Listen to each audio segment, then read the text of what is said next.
पारिस्थितिकी तंत्र में ऊर्जा का प्रवाह किस दिशा में होता है?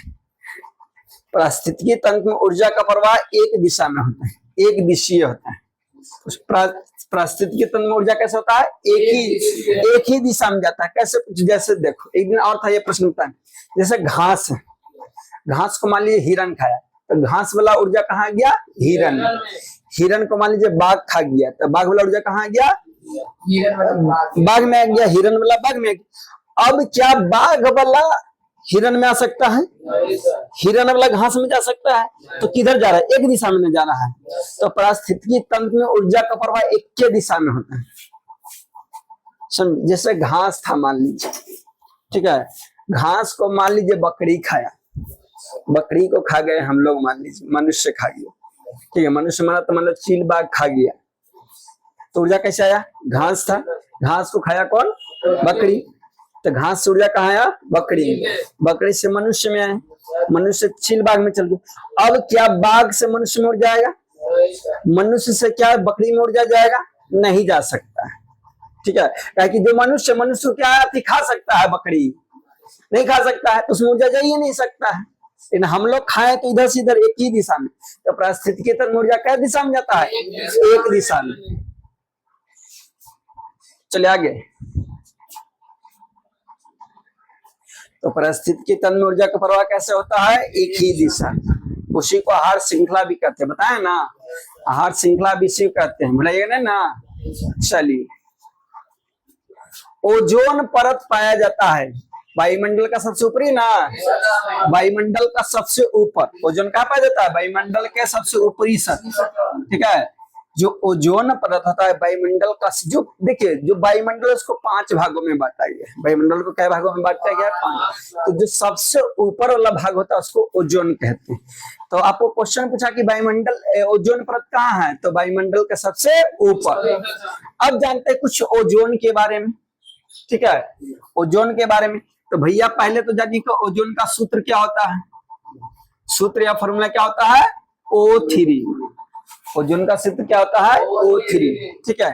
ये 3 गो ऑक्सीजन मिलके एगो ओजोन बनता है, ठीक है, यानी ऑक्सीजन से ही क्या बना? ओजोन। 3 गो ऑक्सीजन मिला और बना दिया क्या? ओजोन बना। ओजोन का काम क्या है? एगो सूरज मामा से हानिकारक किरण आता है जिसको कहते हैं पराबैंगनी विकिरण, वो उसको रोकता है, वो वायुमंडल में अंदर आने नहीं देता है। तो पूछेगा कि ओजोन का काम क्या है, तो पराबैंगनी विकिरण को रोकना, ठीक है, पराबैंगनी विकिरण को रोकना, ठीक है। तो ओजोन का सूत्र क्या है? O3। ओजोन का काम क्या है? तो पराबैंगनी विकिरण को रोकना। अब ये पराबैंगनी विकिरण को काहे रोकता है? यदि नहीं रोकेगा तब क्या होगा?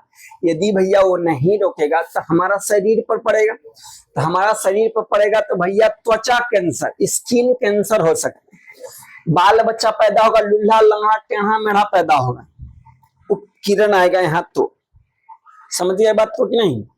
अब एक क्वेश्चन और पूछा जाता है कि ओजोन परत का ह्रास कैसे हो रहा है, यानी धीरे धीरे ओजोन परत ना घिसते जा रहा है, यानी खत्म होते जा रहा है ओजोन परत धीरे धीरे। उसी को ह्रास बोलते हैं, उसी को कमी बोलते हैं, उसी को घिसावट बोलते हैं, उसको कम। तो ओजोन परत घिस रहा है या कम किससे हो रहा है? CFC गैस के कारण। कौन सा गैस? CFC gas. ओजोन परत का क्षति किससे हो रहा है? CFC गैस के कारण, ठीक है। क्षति मतलब खत्म धीरे धीरे हो रहा है ओजोन परत, तो कौन सा गैस के कारण? CFC gas. इसको प्रयोग कौन करता है? हम लोग, मनुष्य ज्यादा, जैसे शेविंग क्रीम है फेन वाला जो इस्तेमाल करते हैं उसमें भी CFC गैस होता है। अब घर में AC यूज करते हैं उसमें से भी CFC गैस निकलता है, ठीक है। अब कूलर यूज करते हैं उसमें से भी CFC गैस निकलता है, समझे कि नहीं। आप फ्रिज यूज करते हैं उसमें से भी CFC गैस निकलता है। वही गैस जाके क्या करता है? धीरे धीरे उसको खत्म करा ओजोन परत को, ठीक है। अब पूछेगा मान लीजिए CFC का फुल फॉर्म यानी पूरा नाम क्या है, तो क्लोरोफ्लोरोकार्बन। CFC का पूरा नाम क्लोरोफ्लोरोकार्बन। CFC का पूरा नाम क्या है? क्लोरोफ्लोरोकार्बन, ना भुलाइएगा।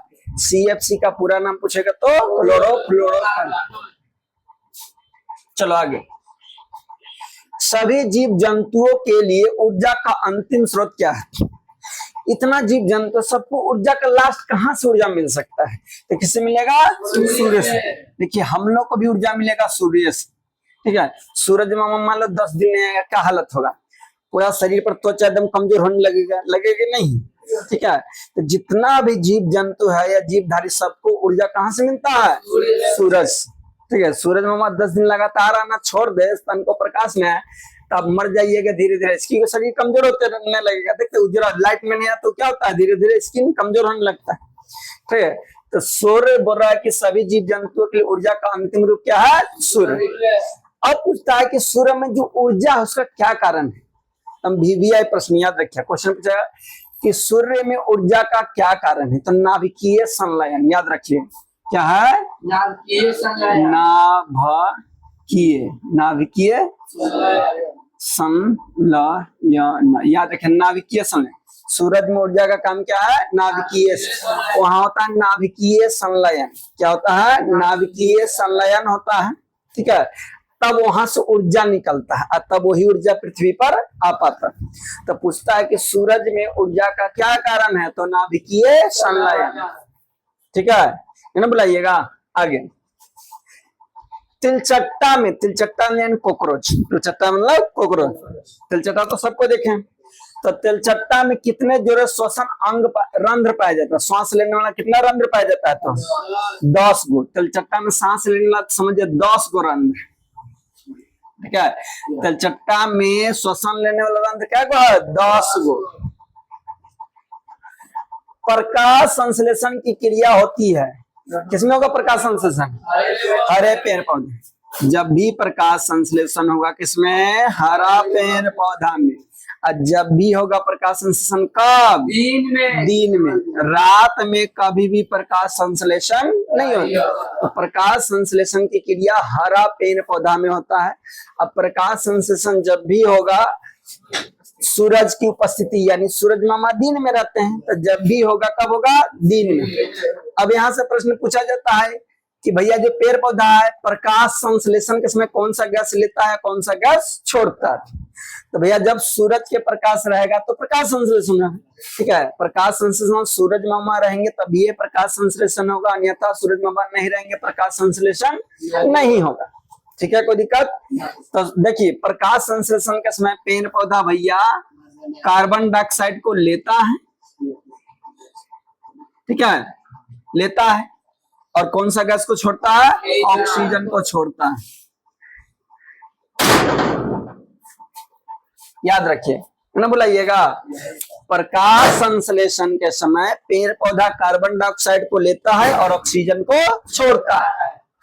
ठीक है। हम लोग क्या करते हैं? जीवधारी की बात की जाए तो हम लोग का क्या काम है? ऑक्सीजन लेते हैं, कार्बन डाइऑक्साइड को छोड़ते हैं।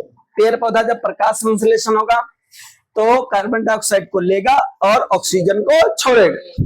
लेकिन रात में चेंज हो जाता है, रात में बदल जाता है। रात में क्या होता है? उन लोग भी ऑक्सीजन लेता है, कार्बन डाइऑक्साइड को छोड़ने लगता है। लेकिन कुछ एक्सेप्शनल अपवाद पौधा है जो हम ही लोग जैसा, जो वो लोग रातों दिन एक ही करेगा, कार्बन डाइऑक्साइड को लेगा, ऑक्सीजन को छोड़ेगा। जैसे तुलसी का पौधा, पीपल का पौधा, ठीक है, तुलसी का पौधा, पीपल का पौधा, बरगद के पौधा, ये सब रातों दिनों ही करेगा, कार्बन डाइऑक्साइड लेगा, ऑक्सीजन छोड़ेगा। समझे कि नहीं? तो पेड़ पौधा से कोई समस्या? क्या हुआ था?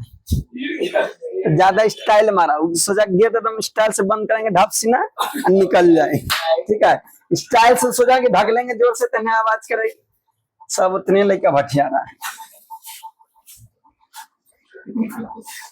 आओ, फ्लोएम उत्तक द्वारा, बंद करो उसको, खोलो जल्दी। फ्लोएम उत्तक द्वारा कार्बोहाइड्रेट का परिवहन होता है। जो फ्लोएम उत्तक है, तो पहले देखिए तो उत्तक 2 प्रकार, एक जाइलम उत्तक है, फ्लोएम उत्तक का प्रकार का 2 प्रकार, एक जाइलम उत्तक और एक फ्लोएम। जाइलम का पेड़ पौधा में काम है जल, यानी पानी को जड़ से लाना। जाइलम उत्तक का काम क्या है? पानी। ठीक है, जाइलम, ठीक है, जाइलम उत्तक है, इसका काम है जल का परिवहन करना। जाइलम उत्तक का काम क्या है? जल का परिवहन, यानी पेड़ पौधा में जड़ी से लेके पत्ती तक पानी का लाना काम किसका है? जाइलम। एक और है फ्लोएम, दूसरा क्या है? फ्लोएम, यहाँ दिखाई दे रहा है ना, फ्लोएम उत्तक। कौन सा उत्तक है? इसका काम क्या है? भोजन, भोज्य पदार्थों को पत्ता से इन्होंने भेजा। ये दो काम बार बार आपका पूछा जाता है। तो पेड़ पौधा में उत्तक दो प्रकार के होता है, एक होता है जाइलम उत्तक, एक होता है फ्लोएम। जाइलम उत्तक का काम है कि जड़ से पानी को पत्ता तक लाना, ठीक है, यानी जल का परिवहन करना। क्या काम है? जल का परिवहन करना। फ्लोएम उत्तक का काम है भोज्य पदार्थों का परिवहन करना, यानी जो पत्ता में भोजन तैयार हो गया है शरीर को पूरा भाग में पहुंचाना।